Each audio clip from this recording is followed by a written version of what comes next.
Boa noite. Vamos hoje conversar acerca dos debates que têm decorrido na Assembleia Nacional. Como estão lembrados, o Governo submeteu à apreciação da Assembleia, a partir de dezembro do ano passado, uma proposta de revisão da Constituição Política, outra sobre o regime da imprensa e ainda outra acerca da liberdade religiosa, sem falar de mais algumas iniciativas, também de grande importância, e que umas já tiveram seguimento, enquanto outras aguardam discussão. Entendeu o Governo que, eleita em 1969, a nova Assembleia, com grande percentagem de deputados que pela primeira vez entravam nas lides parlamentares, convinha deixá-la fazer o seu treino na sessão de 1969-1970 e só lhe sujeitar as grandes reformas políticas no segundo ano do seu mandato, o de 1970-71. Isto pareceu razoável e sensato a quantos sobre o assunto foram consultados ou sondados, mas não pôde perguntar-se a opinião de toda a gente. E alguns dos novos deputados estavam impacientes por abordar os temas de maior relevo na vida nacional, o que é natural. O Governo cumpriu o programa que tinha traçado na hora que julgou oportuna, mas a máquina parlamentar é lenta. Cada proposta apresentada tem de ir à Câmara Corporativa, para esta emitir o seu parecer, que a tradição quer que seja volumoso e minucioso, e só depois vem para a Assembleia, que também trabalha sem pressas. O resultado é ter-se chegado ao fim de abril deste ano, data em que termina a sessão parlamentar ordinária, sem estar discutido nenhum dos diplomas mais importantes de que o Governo precisava para encaminhar a sequência das reformas que julga necessárias. E tive, então, de pedir ao Sr. Presidente da República para convocar outra vez a Assembleia em sessão extraordinária, o que Sua Excelência efetivamente fez depois de ouvido o Conselho de Estado. É essa sessão extraordinária que desde 15 de junho tem estado a funcionar. O Governo, portanto, não só apresentou como prometera as propostas de reformas na oportunidade devida e oportunidade cuja escolha só a ele compete, como promoveu a sua discussão e votação ainda este ano, o que de outro modo não sucederia. Entretanto, alguns dos meus jovens amigos da Assembleia apresentaram, sobre matérias tratadas pelo Governo, ou que este anunciara já o propósito de tratar, projetos de lei com princípios que eles consideram mais rasgadamente liberais que os do Governo. E talvez sejam. Eu preferia estar na posição deles. do que naquela em que estou. Até porque isso significaria que era mais novo, com sangue na guerra e com mais ilusões e menos responsabilidades. A grande diferença que há entre uma proposta apresentada por um governo e o projeto que sobre o mesmo assunto possa apresentar um senhor deputado é que o governo pensa duas vezes, se não pensar mais, sobre as consequências práticas do que propõe e a maneira de lhes fazer face na execução da lei. O governo tem de preocupar-se não só com o que diz a lei, mas, sobretudo, até com as possibilidades e as maneiras de honestamente a cumprir. E, para isso, uma proposta de governo é elaborada por técnicos, submetida à apreciação de diversos departamentos, examinada em reuniões ministeriais. É que se trata de um instrumento de ação política, incorporado no desenvolvimento de certo programa, em obediência ao pensamento exposto já ao país e por este sancionado com o seu voto nas eleições gerais. E por isso, em todos os países, as propostas do governo têm nos parlamentos prioridade sobre os projetos das oposições sobre o mesmo assunto ou de alguns deputados desgarrados do seu grupo político. Não tenham ilusões. Em nenhum país, por mais democrático que seja, a iniciativa tomada por deputados, desde que não seja aceito pelo governo, tem possibilidades de prevalecer sobre as propostas por este formulado. Entre o governo e o Parlamento tem de haver sempre colaboração em matéria legislativa. As leis, como disse, são feitas para o governo as executar. E o governo só pode tomar o compromisso de executá-las como deve ser, desde que as considere execuíveis dentro do seu plano ideológico e prático. O Parlamento, então, para que serve? Mas serve para debater a conveniência e a oportunidade da lei, para aperfeiçoar as suas disposições, para criar a consciência pública da necessidade ou da utilidade dela. Mas se o governo vê rejeitada no Parlamento uma lei que propôs, está aberto o conflito entre os dois poderes. Nos regimes em que o governo depende do Parlamento, cai o governo. Naqueles como o nosso, em que os dois órgãos são independentes, as consequências seriam outras. Estou a dar estas explicações apenas para sublinhar a prática política universal, quer nos regimes parlamentares partidários, onde só pode ser constituído um governo quando disponha de uma maioria nas câmaras que dê garantias de aprovar as suas propostas, quer nos outros. No nosso caso, sabe-se que desde a primeira hora tenho explicado ao país que não aceitei o poder para fazer uma revolução. Nem foi com essa finalidade que ele me foi confiado.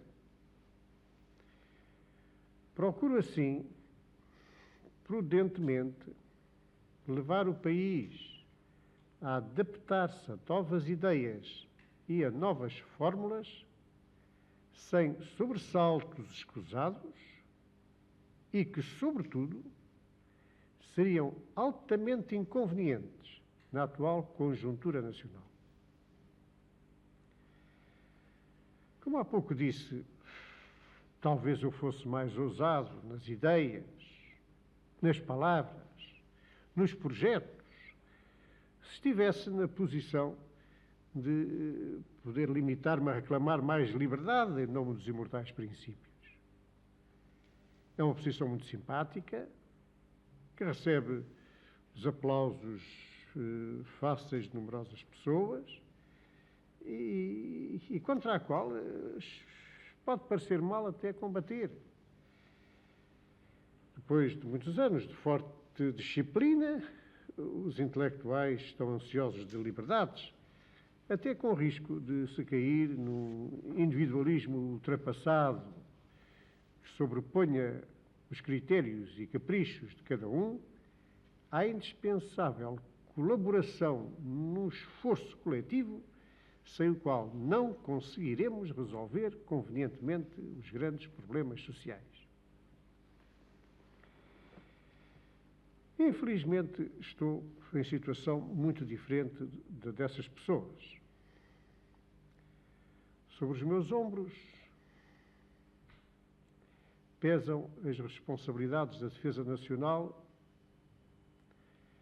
com operações militares em 3 províncias ultramarinas e uma retaguarda sensível.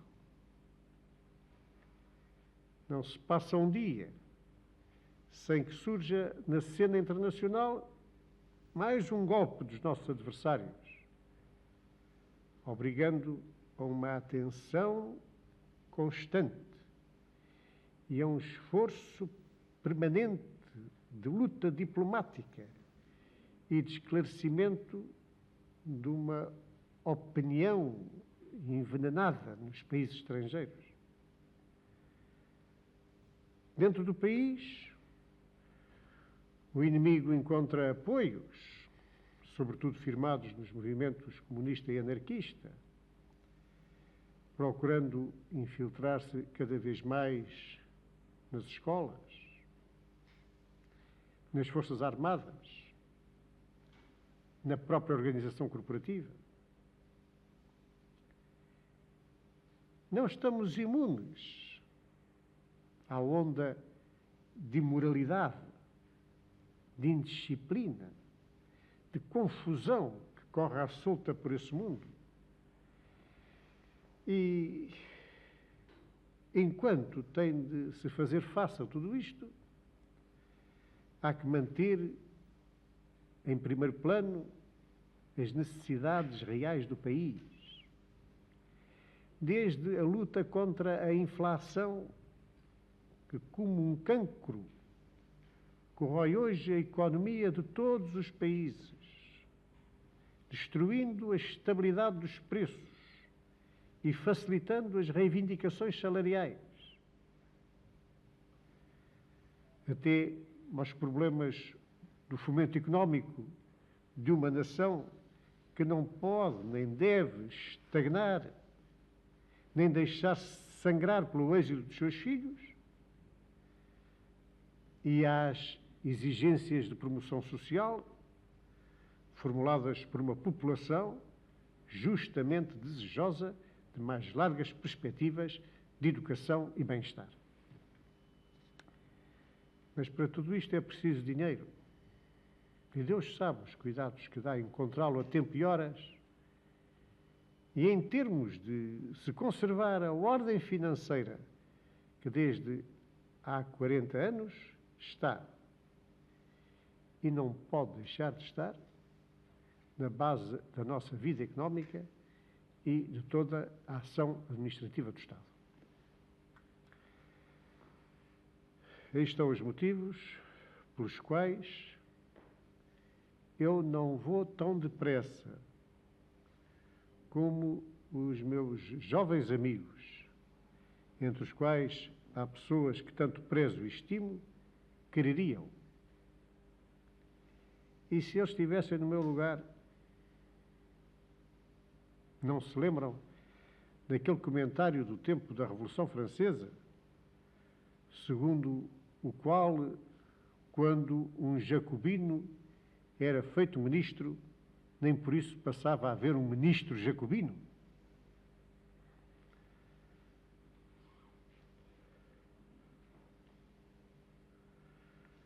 Há, porém, um ponto ligado com estas matérias e sobre o qual eu quero ainda dar alguns esclarecimentos, com risco de me tornar aborrecido, mas que julgo essenciais.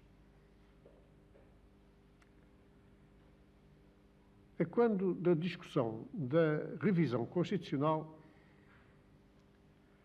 produziu-se um incidente na Assembleia Nacional que tem servido de motivo de especulação em certos meios e em alguns órgãos da imprensa, inclusivamente, em vez de informarem objetivamente os leitores, insinuou-se que a votação das alterações à Constituição decorrera com irregularidade. Eu segui todos os passos da discussão como era meu dever. E se houvesse alguma irregularidade que pudesse afetar jurídica ou politicamente lei de tamanha importância, seria próprio do meu cargo aconselhar o chefe de Estado quanto à promulgação dela. Mas não houve irregularidade alguma, por qualquer ângulo que o assunto seja considerado. Nem seria capaz de consenti-la o ilustre Presidente da Assembleia Nacional, antigo e experiente parlamentar, cujo aprumo de atitudes e cuja integridade moral são conhecidas de quantos lidam com ele.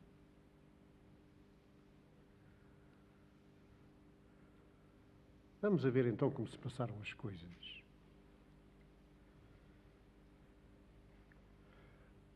Sobre a revisão constitucional, foram apresentadas uma proposta do Governo e 2 projetos subscritos por deputados. Quer dizer, o projeto de revisão constitucional tem que ser subscrito por um mínimo de 10 deputados. E um destes projetos era, pela sua extensão e pela importância das alterações que sugeria, uma verdadeira reforma, com espírito e com orientação diversas desde a proposta governamental. Depois da Câmara Corporativa ter estudado e dado um longo e erudito parecer sobre os 3 projetos, foi constituída na Assembleia Nacional uma comissão formada por 33 deputados, entre os quais estavam representados os subscritores dos 2 projetos não governamentais. Essa comissão eventual trabalhou desde princípios de março até meados de junho, realizando 46 reuniões, onde todos os participantes puderam largamente exprimir os seus votos. E terminou por elaborar um projeto que, tomando por base a proposta governamental, a modificou, aproveitando, sobretudo, os 2 outros projetos naquilo que lhe pareceu poder ser nela incorporado. Ao reabrir a Assembleia Nacional, em 15 de junho, o relator da Comissão leu o seu parecer, que termina por propor que a Assembleia trabalhe na especialidade sobre o projeto que ela elaborou. Naturalmente, haverá muitas pessoas que desejem saber o que é isto de discussão na generalidade e na especialidade. É que, segundo o regulamento interno da Assembleia Nacional, que ainda hoje se chama regimento, à moda antiga, a discussão de qualquer proposta ou projeto compreende duas fases ou dois debates. Em primeiro lugar, discute-se se a proposta é oportuna, se é conveniente fazer uma lei sobre aquele assunto e com a orientação nela traçada. E isto é o debate na generalidade.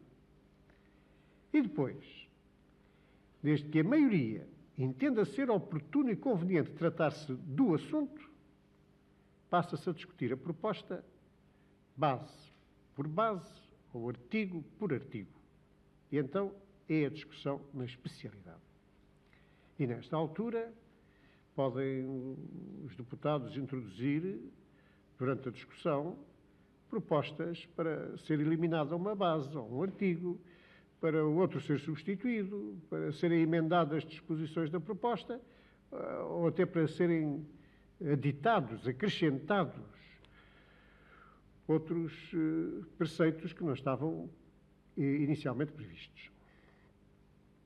Ora, voltando agora ao caso da revisão constitucional, vimos que, já estudada na Câmara Corporativa, ela foi sujeita a minuciosa análise durante meses na Comissão Eventual, ou Comissão dos 33, também chamada. E depois, no plenário, durante 15 dias, foi discutida na generalidade, usando da palavra 57 senhores deputados, mas alguns por 2 e até por 3 vezes, o que deu 65 discursos. Todos puderam expor as suas ideias e defender amplamente os seus pontos de vista. E terminada na generalidade a discussão da revisão constitucional, a oportunidade de rever a Constituição Política, e não desta ou daquela proposta ou deste ou daquele projeto, seguia-se então o estudo artigo por artigo. A Assembleia entendeu que não era prático o método de discutir e votar os 3 projetos sucessivamente. Esse método, além de prolongar a discussão, levaria a confusões inevitáveis, visto que, votado um primeiro texto, ficavam prejudicadas nos restantes as disposições que sobre os mesmos assuntos neles figurassem.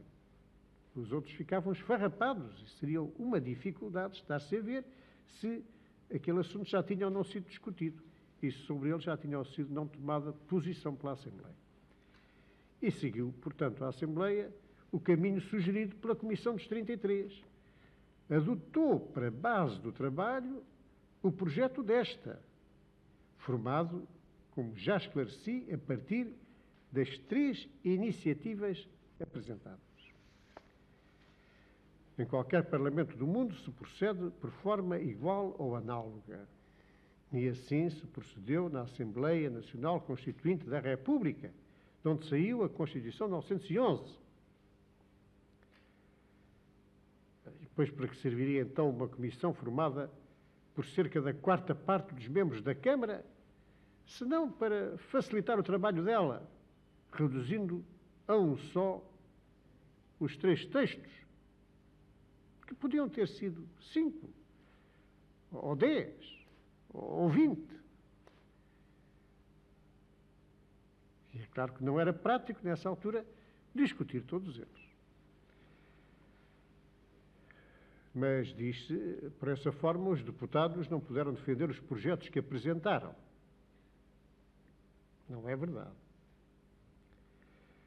Puderam defendê-los na discussão na generalidade e poderiam tê-lo feito na especialidade, não só a propósito dos artigos do projeto da Comissão, onde estavam contidas matérias que também tivessem sido versadas nos deles, mas também mediante a proposta de alteração, de eliminação, de substituição, de aditamento, como o regimento permite. E isto mesmo foi claramente explicado na altura própria pelo digno Presidente da Assembleia. Tudo correu, pois, com perfeita regularidade e sem coartar a ninguém o direito de exprimir a sua opinião. Devo dizer, com alguma autoridade que me pode vir de 35 anos de ensino do direito público na universidade, que foram de estudo incessante para mim, que os métodos de trabalho da nossa Assembleia são hoje, no panorama parlamentar mundial, dos mais liberais e dos menos eficientes. Os parlamentos desacreditaram-se em todo o mundo, no princípio deste século, como órgãos legislativos, pela demora das discussões, pela incongruência, às vezes, das resoluções, pelas facilidades dadas às minorias de dificultar a ação governativa mediante o emprego de métodos dilatórios de obstrução sistemática. E por isso, sucessivamente, as democracias parlamentares foram adotando regimentos que permitissem produzir rendimento útil e vencer as tentativas obstrucionistas. O próprio Parlamento britânico deu o exemplo. Não é só o tempo de uso da palavra que nele é limitado. O Presidente pode mesmo fixar o prazo máximo a consagrar à discussão de um artigo ou de um diploma, passado o qual se vai à votação com prejuízo dos oradores inscritos. O Presidente pode não submeter à votação propostas que considere impertinentes ou dilatórias.